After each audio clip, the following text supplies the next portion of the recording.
I almost got my whole family arrested just because I didn't believe my parents could be that bad. We were somewhere in West Texas, slicing through the desert in our SUV. The road was so straight, it looked like someone had drawn it with a ruler, and the sky was the kind of cloudless that felt more like a dare than a blessing. The kids were half asleep in the back, covered in snack crumbs, and lost in whatever was playing on their iPads. Miguel, my husband, sat in the passenger seat, hands resting calmly in his lap, but he hadn't spoken in a while. We were heading to El Paso for a family memorial. It wasn't a funeral, exactly more like a post-COVID reunion disguised as something meaningful. My mother had planned it, said it was time to reset. I told myself it would be fine. Quick trip, polite hugs, some awkward small talk, then back home before anything got messy. Then Miguel turned to me and said quiet but firm, "Turned the car around." Now, I looked at him waiting for the punchline. He didn't blink. What I asked, his eyes didn't leave the road. "Please, just turn around." There was something final in his voice. Not panic, not fear, just certainty. And Miguel doesn't do certainty unless it's about math or how to fix the garbage disposal. I didn't argue. I flipped on the signal and took the next exit, the last one, before a random roadside checkpoint about 5 miles ahead. No one spoke. The kids didn't notice. They were busy arguing about some cartoon character and had no idea their parents had just made a decision that might have saved all of their lives. We drove down a dirt road that didn't look like it had a destination. Just brush and sky and the kind of silence that swells in your ears. Miguel told me to pull over. I did. He got out first and walked around to the back. I followed. The moment he unzipped the red duffel bag, the bag my mother had handed me that morning, with a breezy, "Just some offerings for the altar, nothing big I knew," he peeled back a layer of kids' clothes and baby blankets. Underneath were packets, not well hidden, not even tried, just sitting there like a loaded gun someone forgot to cock. I didn't say anything. My mouth couldn't form a shape. I wasn't scared yet. Not really. It felt more like watching a dam break slowly from the inside. Miguel didn't say "I told you." He didn't look at me like I was the idiot who trusted too easily. He just zipped the bag back up and waited. I looked around at the empty desert, the quiet road, the rear-view reflection of my kids still laughing. I felt my knees wobble. The ground hadn't shifted, but I had. "They put that in our car," I whispered. He nodded. "With our kids in the back seat," I said. Another nod. I stared up at the sky, still blue, still perfect. It made me angry, like the day hadn't gotten the memo that something had gone deeply wrong. "How did you know I asked?" He hesitated, something in their faces this morning. Like they were already in the clear. Like the plan was finished. He didn't elaborate. He didn't have to. I had felt it too, somewhere deep and quiet and ignored. That strange peace on their faces as we backed out of their driveway. Back in the car, my hands trembled against the steering wheel. I didn't start the engine right away. I just sat there, feeling the heat press against my skin like a warning. And then I drove. Not toward El Paso, not toward the life I thought we were heading into. Just away. I didn't know where I was going. The GPS wasn't set. I didn't check the map. I just kept driving, like the road itself might eventually offer an answer. Miguel stayed quiet beside me. He knew this wasn't the time for questions, or maybe he already had all the answers and just didn't want to say them out loud. Either way, I was grateful for the silence. The kids had finally dozed off in the back. They didn't notice the change, or if they did, they didn't care. For them, road trips were interchangeable. As long as there were snacks and screens, the destination didn't matter. I wish I could say the same. It had been 3 years since the pandemic. 3 years since my job teaching 6th grade English got swallowed up by Zoom links, blank screens and students who barely spoke above a whisper. I burned out quietly. One day, I was grading essays. The next, I was staring at the ceiling, wondering why I couldn't get out of bed.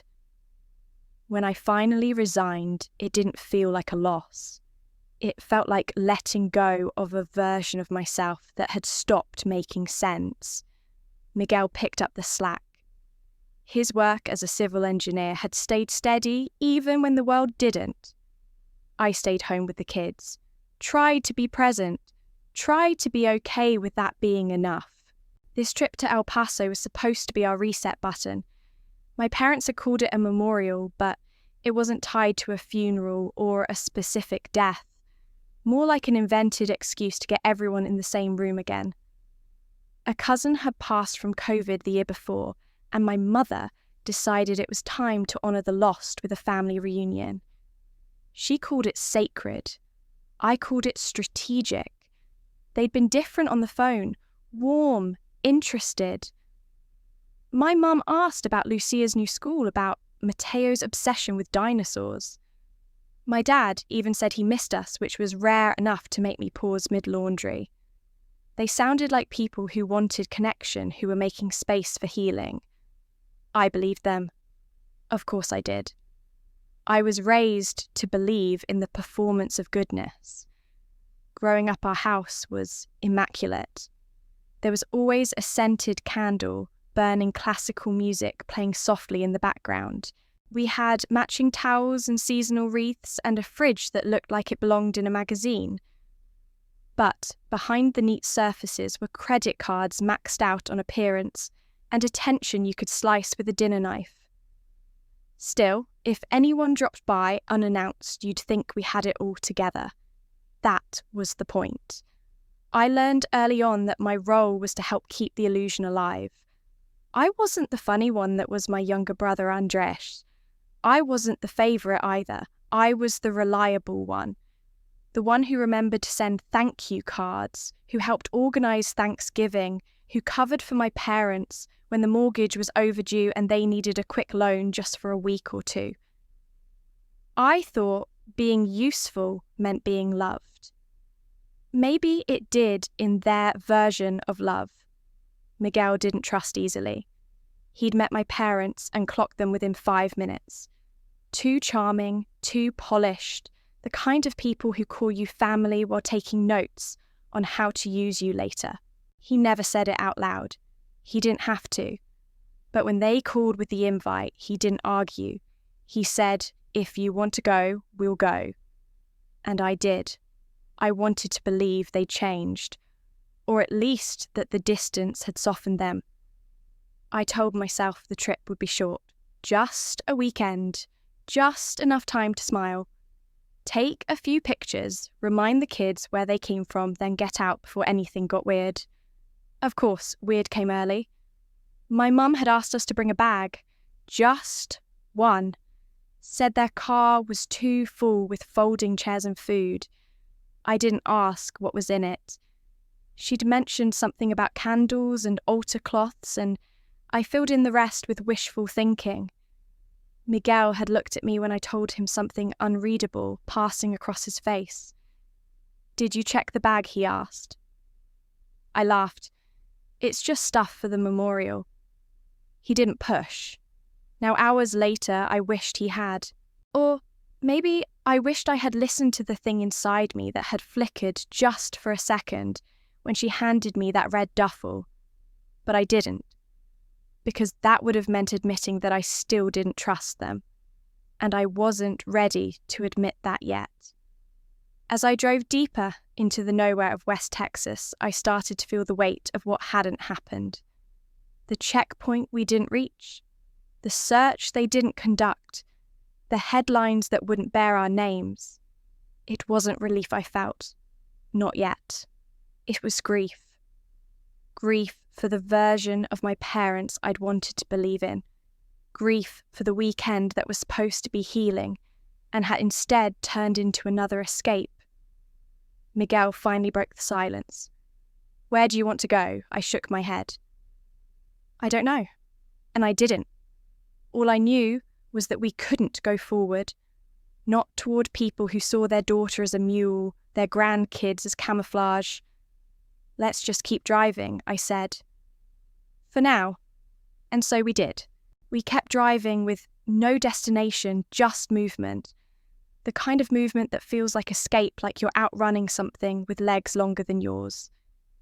The kids eventually woke up and asked if we were there yet. Miguel told them we were taking the scenic route. They bought it. I leaned into the lie because the truth wasn't ready to be spoken, not even to myself. The thing is, what happened on that road didn't surprise me as much as it should have. It shocked me, yes, but it didn't feel foreign. If anything, it felt like a final confirmation of something I had always known and worked very hard not to see. When I was a kid, people thought our family was perfect. We lived in a house with white walls, glass tables and couches you weren't allowed to sit on unless company was coming. My mum kept a candle burning in every room. Vanilla, lavender, cinnamon, whatever matched the season. Everything had a label, a basket, a place. Even our chaos was compartmentalized. From the outside, we looked functional, respectable, maybe even aspirational. But underneath that curated surface was a constant pressure. Financially, we were drowning. I learned to ignore the credit card statements, stuffed behind the cereal boxes, the tension that hardened the air whenever a bill came in the mail. My mum would smile through it all. She had a way of saying things with a sweetness that stuck to your skin like syrup. "You're such a help, Mija," she'd coo, handing me envelopes to mail or asking me to make phone calls she didn't want to deal with. Not like Andres, he's too young to handle all that. Andres was the golden boy. Always laughing, always performing. If I was the glue, he was the glitter. He made things look pretty, gave people something to admire. I kept things from falling apart. Nobody clapped for glue. My father was present, physically. He went to work, came home, ate dinner, read the paper. He didn't yell. He didn't hug. He existed in a way that filled space, but not emotion. If I got straight A's, he nodded. If I didn't, he didn't notice. I stopped trying to impress him by the time I was 13. One of my earliest memories is my mother telling me, "You're too sensitive." I think I had cried because she cancelled my birthday party without warning. She said it didn't fit the budget that month, and when I looked disappointed, she snapped, "You act like I hit you or something." Then she hugged me so hard it felt like punishment. That was the beginning of it, being taught that my feelings were exaggerated, that pain was something to be hidden or dressed up as gratitude. I became good at hiding, good at smiling on cue. At parent-teacher conferences, I sat up straight and spoke politely, while Andres made jokes and got praised for his charm. My job was to be reliable. His was to be lovable. That dynamic followed us into adulthood. When our parents needed help paying off a loan, I was the one who quietly wired the money. When the water heater broke, I drove 6 hours with Miguel and the kids to help them replace it. Andres sent flowers. He got more thank yous than I ever did. I don't think he meant to take advantage. I think we were all just playing the parts assigned to us so long ago that none of us remembered who wrote the script. But it wore me down, slowly, like wind eroding a stone. After the pandemic, when the world cracked open, I hoped our family might do the same. That we'd stop pretending. That maybe, just maybe, love could be something honest. I was wrong. What happened on that highway wasn't just a betrayal. It was the final proof that I had never really mattered to them as a daughter, only as a function. As someone who could be counted on to carry the burden, even if it meant carrying something that could have destroyed everything I had built with Miguel and the kids. And the worst part, I had almost done it. I had almost driven that duffel bag full of danger right into a checkpoint, smiling the whole way. Because I still, somewhere deep inside, wanted to believe that my parents weren't capable of that kind of thing. That maybe they were flawed, but not malicious. That maybe love had protected edges, even if it didn't always feel warm. But love, real love, doesn't ask you to risk your children's safety for the sake of a favour.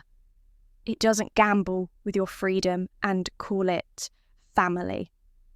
As I drove into the late afternoon, the sky starting to bleed orange at the edges, I realised something that hurt more than the betrayal itself. This wasn't new. It had always been this way. I just hadn't been ready to see it. But now, with the desert behind us and silence riding shotgun, I couldn't unsee it anymore. It started like these things always do with something small. A favour. A simple ask, the kind that slips through defences because it wears the costume of care. It was 3 days before we left. I had just finished folding the last of the laundry when my mum called. Her voice was cheerful chipper in a way that always made me wary. "Mija," she said, "do you think you could bring a small bag for us? Just some clothes and things for the altar. We're driving the small car this time, and your dad packed it like we're moving." I hesitated for maybe half a second, not because I was suspicious, because I was tired. "Sure," I said, reaching for a pen. "What kind of stuff?" "Just a few things for the memorial," she replied quickly.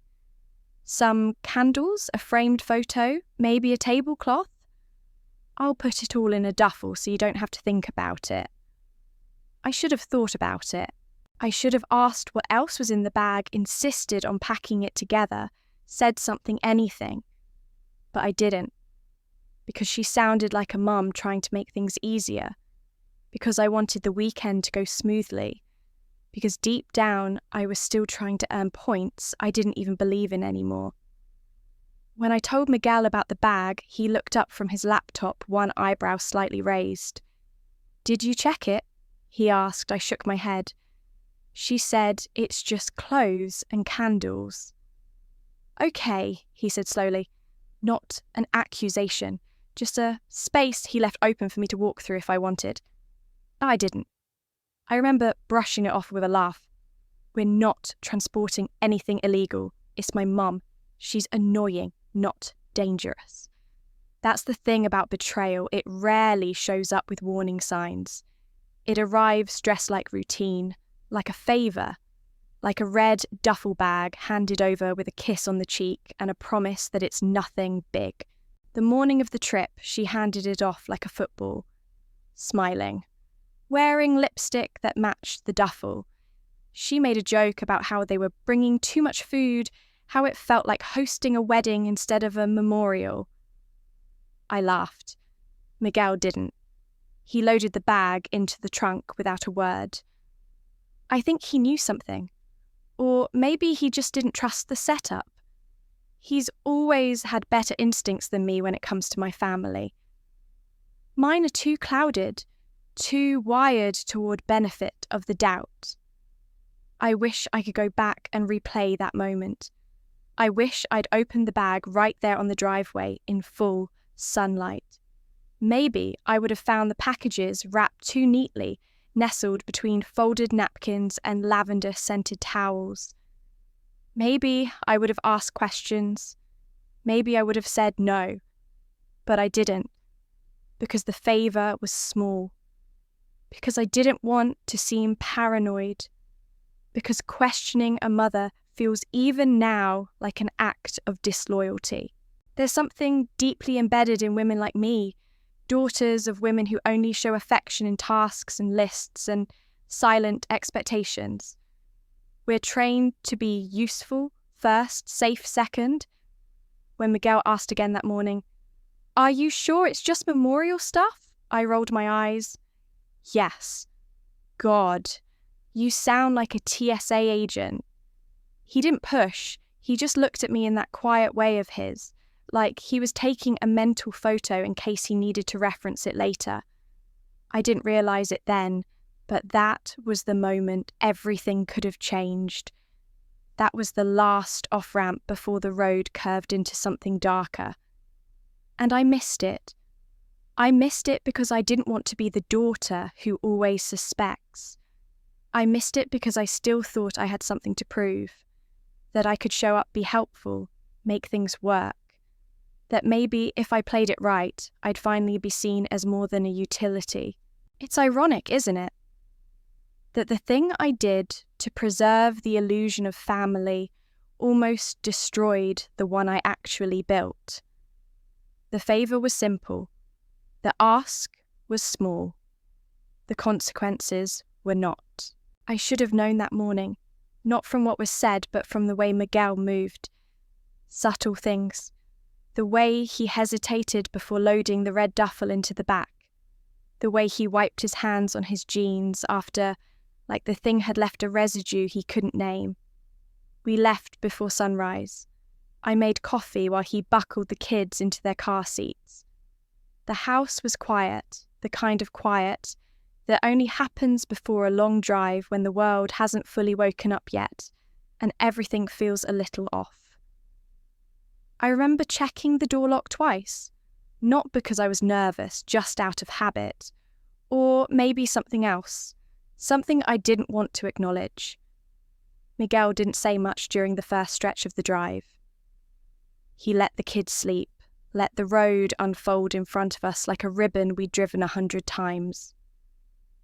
I talked about the weekend, about what games we'd pack for the kids, about how my mum said they'd cook enough food to feed a battalion. He nodded, smiled here and there, but his eyes kept drifting to the rearview mirror. At first, I thought he was just tired. He'd stayed up late wrapping up work stuff, finishing a project that had been hanging over him all month. But it wasn't exhaustion. It was something closer to vigilance. A kind of stillness in his shoulders, like he was bracing for impact. He didn't say it, but I knew he hadn't stopped thinking about that bag. Somewhere around mile marker 186, I saw the first sign, border checkpoint ahead. Random stops in effect. My stomach tightened, but I still didn't make the connection. I assumed we'd sail through like always. We were just a family in a mid-size SUV with sippy cups and granola bar wrappers and a playlist full of Disney soundtracks. What was there to worry about? Then Miguel sat forward. Not a lot, just enough for me to notice. His hand moved from his lap to rest flat on the dashboard like he was steadying himself. That's when I felt it. The shift. The tiny internal click when you realise something is off, even if you can't explain why. "Turn the car around," he said. His voice was low even. Not urgent, but final. I blinked. What? I thought I misheard him. Maybe he was making a joke, breaking the tension. "Turn the car around," he said again. "Right now." There was no anger in his voice, no panic, just certainty. That kind that doesn't come from facts, but from something deeper, something primal. I looked ahead. The checkpoint was still a few minutes away. No line yet, no flashing lights, no sirens, just open road and a sign that said things might change. I could have argued, could have laughed it off, called him paranoid. But then I looked at him, really looked. His jaw was tight, his eyes locked forward, not blinking, and I realised he was scared. Not visibly, not in the way that makes you shake or shout, but in the way that makes every muscle in your body go quiet. I'd seen Miguel worried before, when our son had a seizure at 2, when I didn't call after a flat tire, when his sister went into labour too early. But this was different. This was calculation. This was instinct. And in that moment, I trusted it more than I trusted anything I thought I knew. I didn't ask why. I didn't push back. I just flicked the turn signal and took the next exit. No one spoke. The kids were still asleep or pretending to be. The world outside didn't change. The sun kept rising, brushing light across the dash, but inside everything had already tilted. I didn't know what was in that bag. Not really. I still clung to the hope that it was just some overpacked altar supplies and my mum's usual flair for drama. But I knew Miguel. And I knew he wouldn't pull the brake on a trip unless something inside him screamed that we were heading straight into fire. Maybe that's love too, the kind that doesn't need full evidence, just a glance, just a tone, just enough history to know when someone sees danger you've been trained to ignore. So I turned the car around, and we didn't speak for miles. The road we took curved away from the highway and led into the kind of nowhere that doesn't show up on tourist maps. Scrub brush, telephone poles, sun-thick air. Miguel kept his eyes ahead, both hands on the wheel. At some point, he turned off the GPS. I didn't ask where we were going. I think we both knew we weren't trying to get anywhere, we just needed to not be there. After a while, he slowed the car and pulled over onto a dirt shoulder. There was nothing around us. No houses, no signs. Just the wind and the sound of the engine cooling in the heat. He put the car in park, unbuckled his seatbelt and looked at me. "Come out," he said, quiet, not demanding, just asking me to stand next to him for whatever was about to happen. I followed. We walked to the back gravel, crunching under our shoes. He opened the trunk. The red duffel sat there almost innocent, like a gym bag waiting for soccer practice. Miguel didn't hesitate. He unzipped it slowly, deliberately, like he was hoping maybe that we were both just being dramatic. But even as he opened it, I could feel the pressure shift. Like the bag had been holding its breath and was finally exhaling. On top, baby blankets. Old, soft ones with faded cartoon prints. Under that folded children's clothes. Toddler-sized. No one in our family had a toddler. My kids were long past that stage. And then buried in the middle in plastic and duct tape and soft fabric shells packets. Not hidden well. Not disguised with any real effort. As if whoever packed them assumed no one would look. Or worse, that no one would dare to. Miguel didn't touch them. He just stood there staring, waiting for me to say it first. "No," I whispered. It came out more like breath than voice. "No, no, no." But it wasn't disbelief. It was recognition. My body knew what my brain didn't want to admit. I reached for the edge of the duffel and saw the way the packets were nestled in there like bricks wrapped in softness. Wrapped in meant to look harmless. My hand started to shake. I took a step back.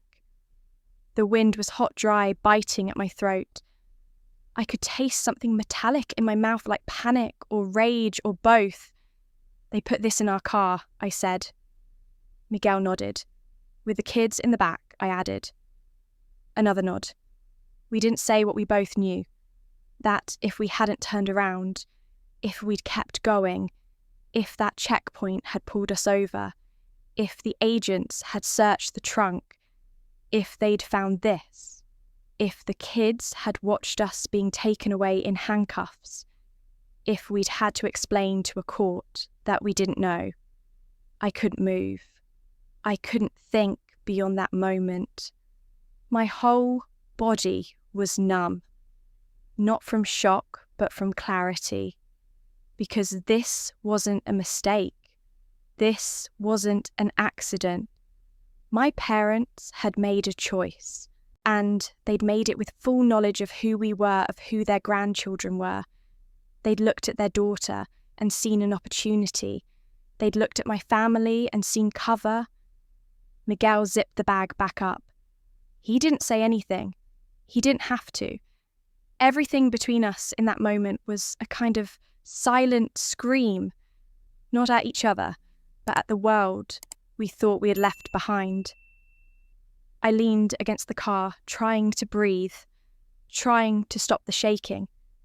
Miguel came around and stood beside me. He didn't touch me. He didn't offer comfort.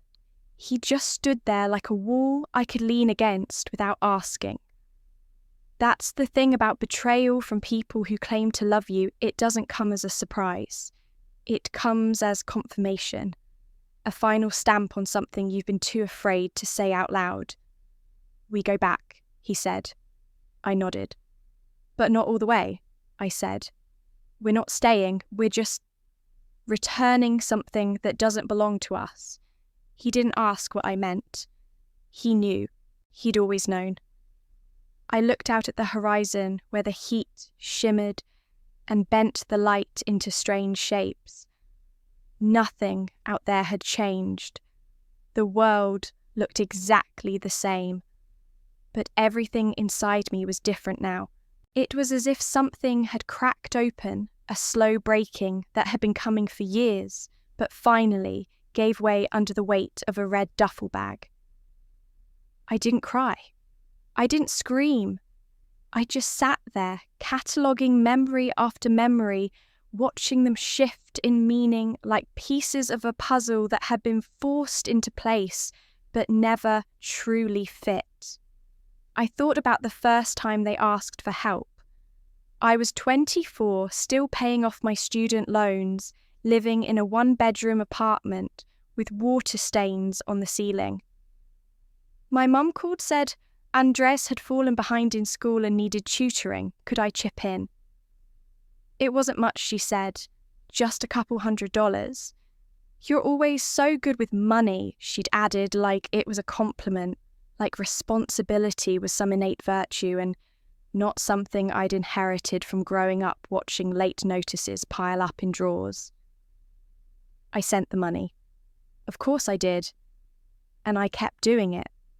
Not just for Andres, but for them.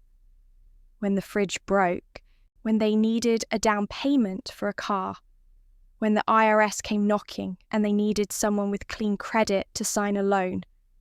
"We'll pay you back," they always said. They rarely did. I used to tell myself that's what family was for, that I was lucky to be in a position to help, that someday they'd do the same for me. But they never did, not once. When I had Lucia, they came to the hospital for 10 minutes, brought flowers, took a picture, left before the nurse came back with the discharge papers. When I lost my job, my mum sent a link to a job board and said, "You'll bounce back. You always do." Not once did they offer to help with bills. Not once did they ask how I was sleeping. They liked me strong. They needed me strong. Not because they admired it, but because it kept me useful. There's a kind of betrayal that's so quiet you don't even know it's happening. A slow erosion of belief, of trust, of self-worth. I spent most of my life believing that being needed was the same as being loved. That if they kept asking, it meant I mattered. That if they turned to me in crisis, it was because I was safe, dependable, good.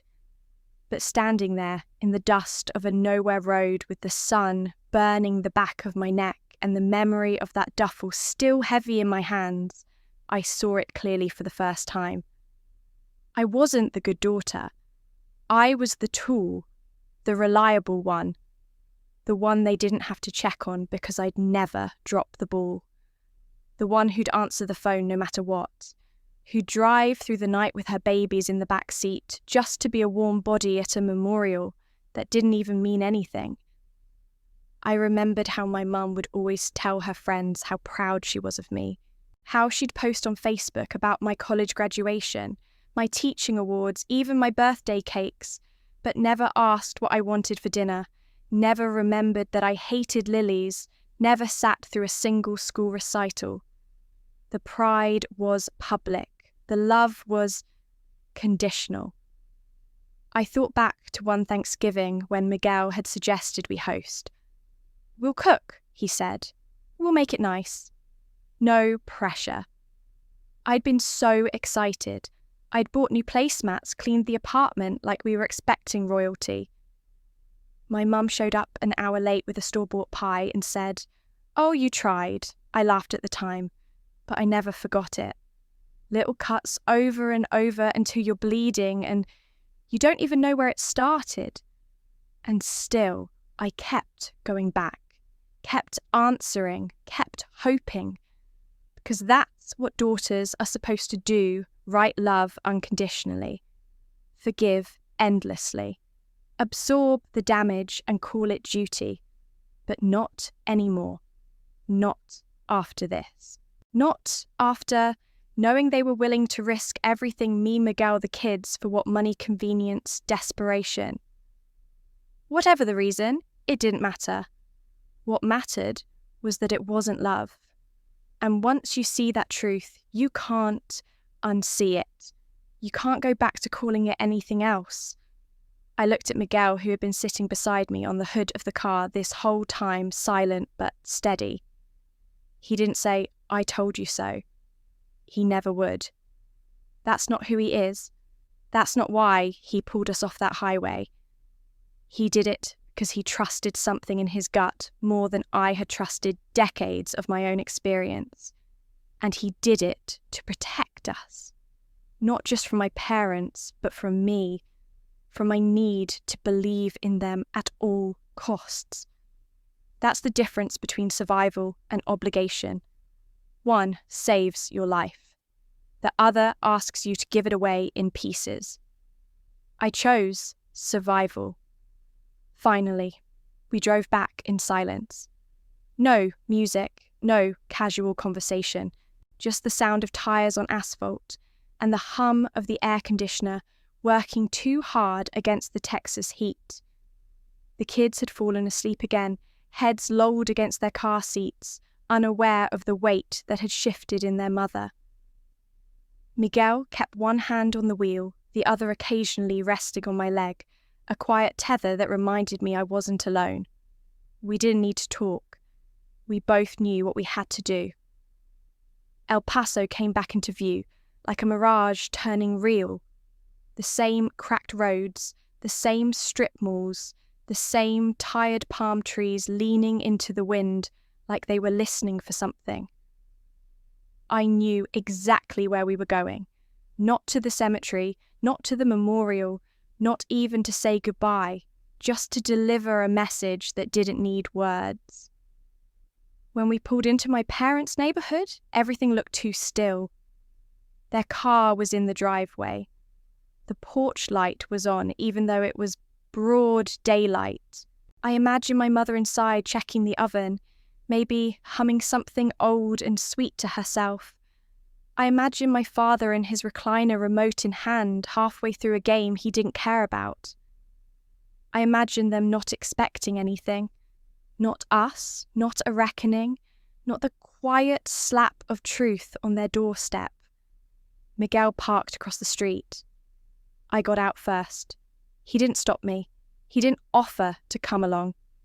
He knew this was something I needed to do on my own. I opened the trunk and pulled out the red duffel. It looked smaller now somehow. Lighter. Maybe because I finally understood what it really carried. I walked up to the door.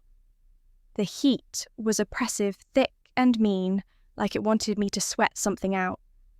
My hand shook just slightly as I set the bag down. Not because I was afraid, but because I felt everything at once: anger, sorrow, disappointment, freedom. No note, no knock, no grand gesture. I just left it there, like returning something I borrowed but never wanted, like giving back a lie I was done holding. I turned and walked away. Didn't look back. Not once. Because there was nothing more to see. Nothing more to explain. I had spent most of my life trying to speak their language, respect, obedience, usefulness. But today, I spoke mine. And mine was silence. Miguel was still waiting in the car engine, running, kids still asleep. I got in. He looked at me, didn't ask anything, just drove. We didn't talk for a long time. The road stretched out like a promise we hadn't made yet. And that red bag, it stayed behind heavy, not with drugs or danger anymore, but with every quiet betrayal I had finally refused to carry. Sometimes silence is louder than rage.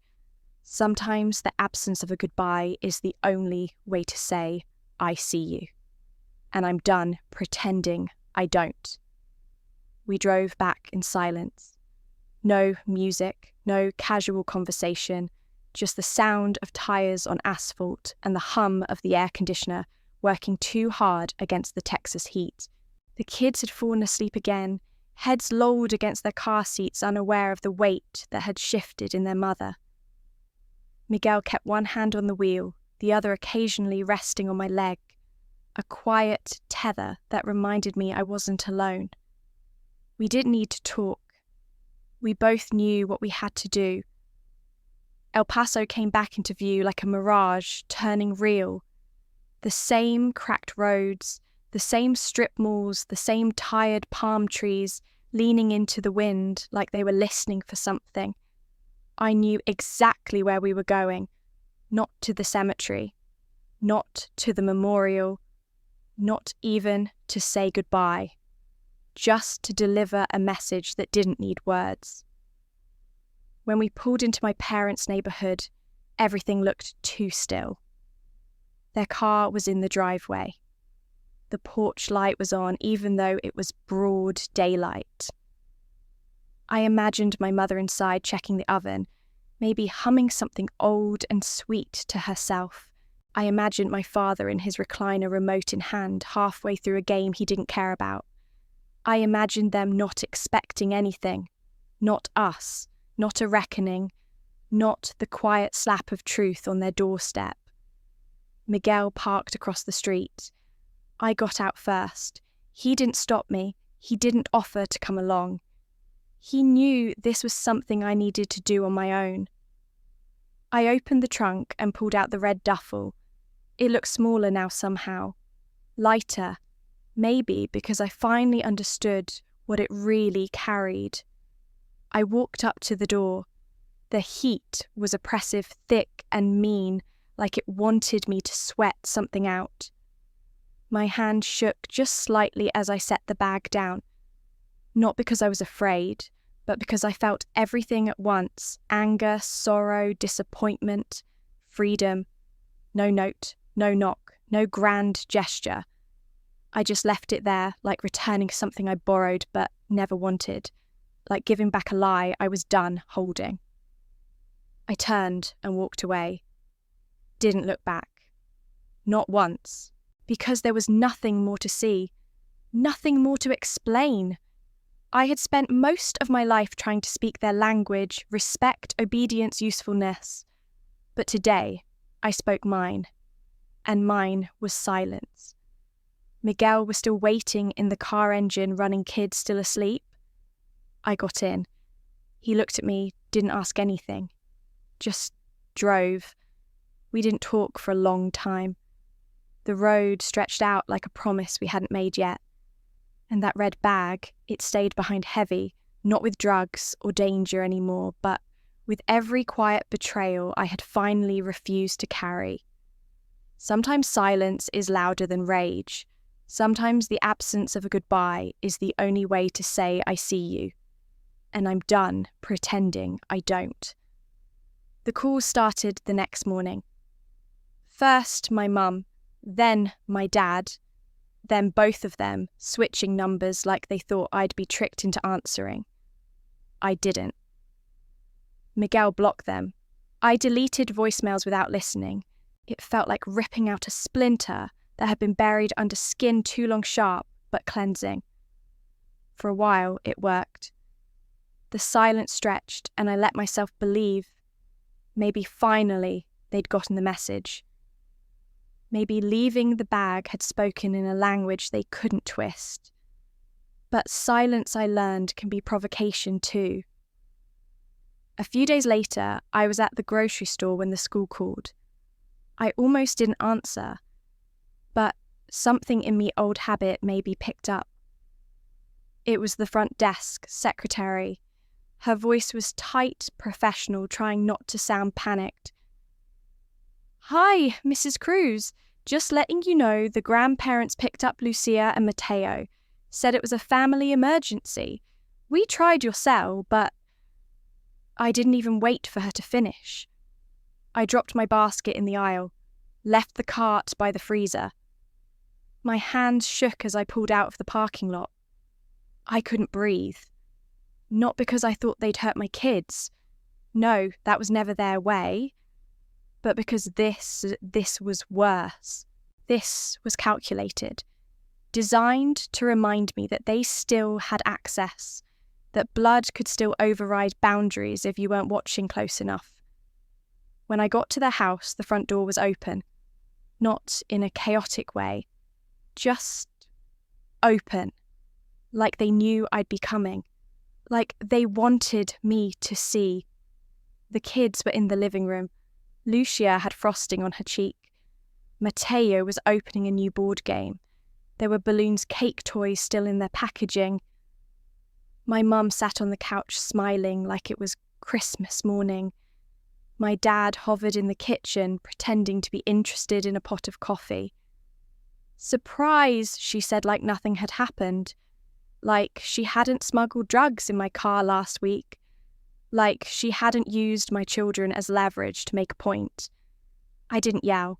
I didn't grab the kids and storm out. I just looked at her cold and quiet and said, "Get their shoes." She blinked confused. But they just got here. They're having so much fun. You can stay too if get their shoes. Miguel arrived not long after. He didn't speak to them. Just helped Lucia into her jacket, checked Mateo's seatbelt. The whole time I didn't look back. They didn't stop us. They didn't say a word. Because they'd already said what they came to say. You may have walked away, but we can still reach you. And not through you through the ones you love. I drove home with my jaw clenched so tight my temples throbbed. The kids were quiet, sensing something, but not sure what. I put on music to cover the silence. Something soft. Something that wouldn't make me cry. That night, after the kids were asleep, I sat at the kitchen table and stared at my phone. Not at the missed calls, not at the texts, but at a truth I had to finally name. This wasn't love. This was emotional control wrapped in family and tradition and justifications that no longer held weight.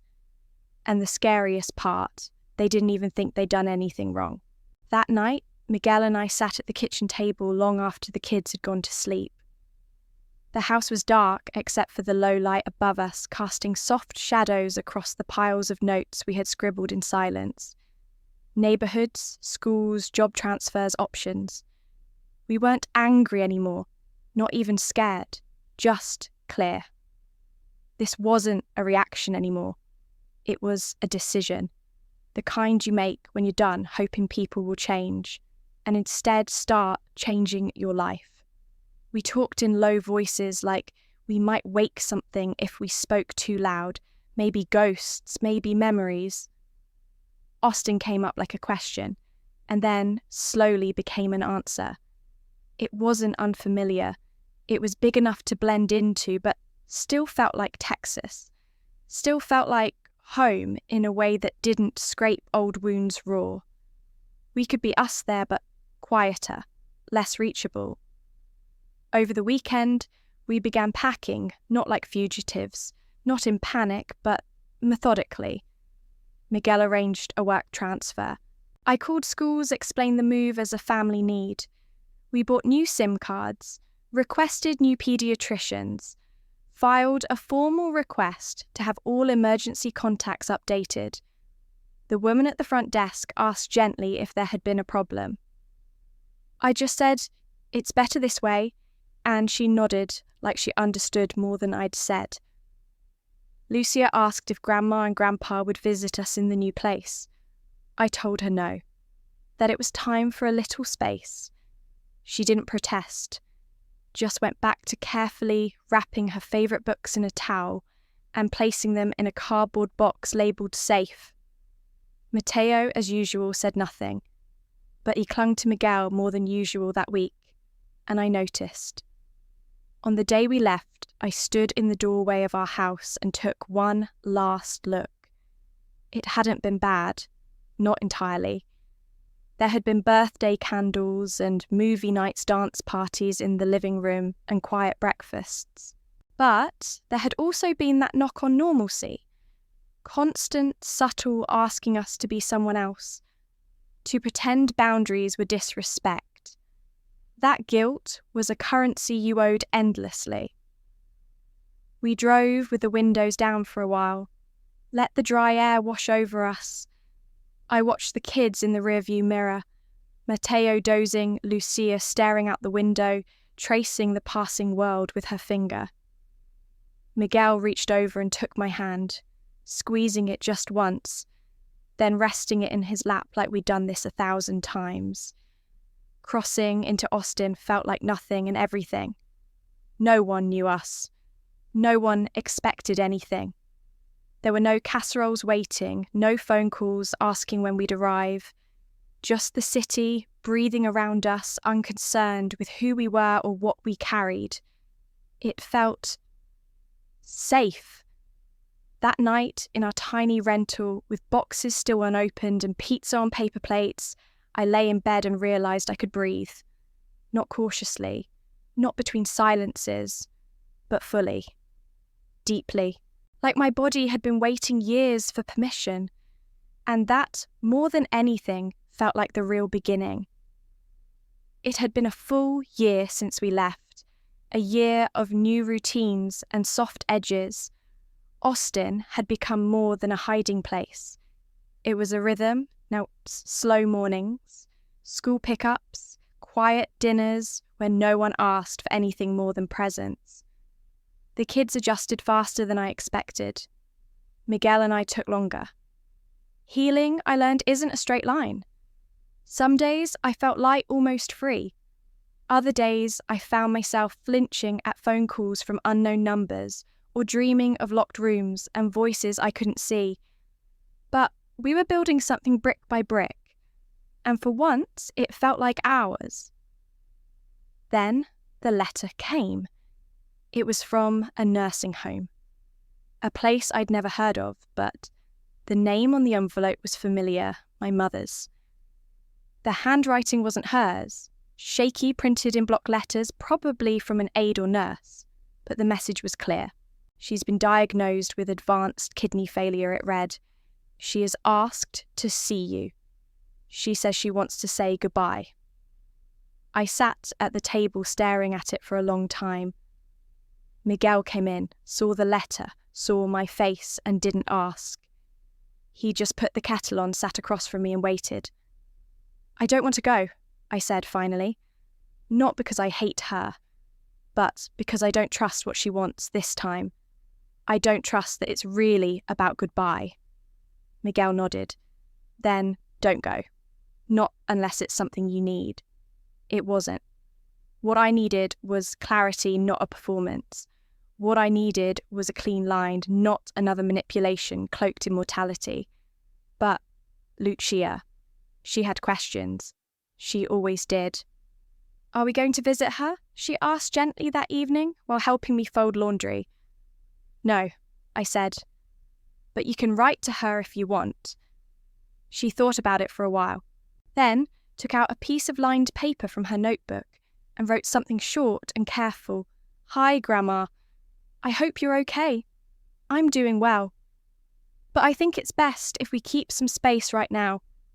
Take care. She folded it and handed it to me without ceremony. I mailed it the next day. I didn't hear back. There were no more letters, no final pleas. Maybe she understood. Maybe she didn't. That part stopped mattering to me. Because closure, I've learned, isn't something someone else gives you. It's a line you draw when you decide your peace is worth more than another round of pain. It's choosing not to walk back into a fire just because someone swears it won't burn this time. I didn't go, and I haven't regretted it. Not once. The sun was setting low over our backyard, painting everything gold. Lucia and Matteo were playing tag, their laughter cutting through the still air like music I hadn't realised I missed.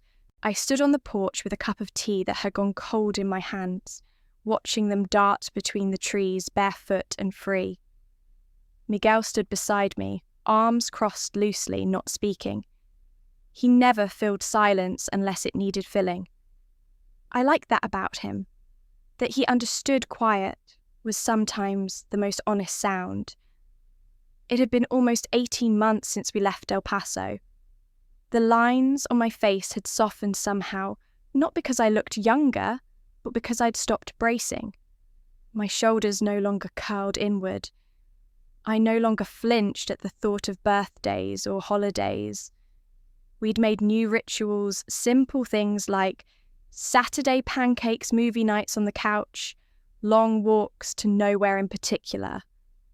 It wasn't picture perfect, but it was ours. Mom Lucia called running up the porch steps. She was a little breathless, her cheeks pink from the chase. Yes. She paused, brushing a loose curl from her forehead. That day in the car when Dad told you to turn around, how did he know I looked at her for a long second, then down at my cup? The truth wasn't dramatic. It wasn't cinematic. It was quiet and sharp, like so many truths are. Because I said he saw what I'd learned to ignore. She nodded slowly, like she was filing that away. Not everything needed to be explained in detail. Some things lived best in implication in the space between words. She ran off again before I could say more, her laughter picking up right where it had left off. Miguel reached over, took the cup from my hand and set it down on the railing. Then he pulled me into him, his chin resting lightly against my hair. We stayed like that for a while, not talking, just breathing in the light, the sounds, the safety. People think escape looks like a slammed door, like sirens, like screaming into the wind. But for me, it looked like this. My daughter's question, my husband's silence, the weightlessness of standing still without fear. We didn't run away. We just chose to survive. And no one has the right to stop that.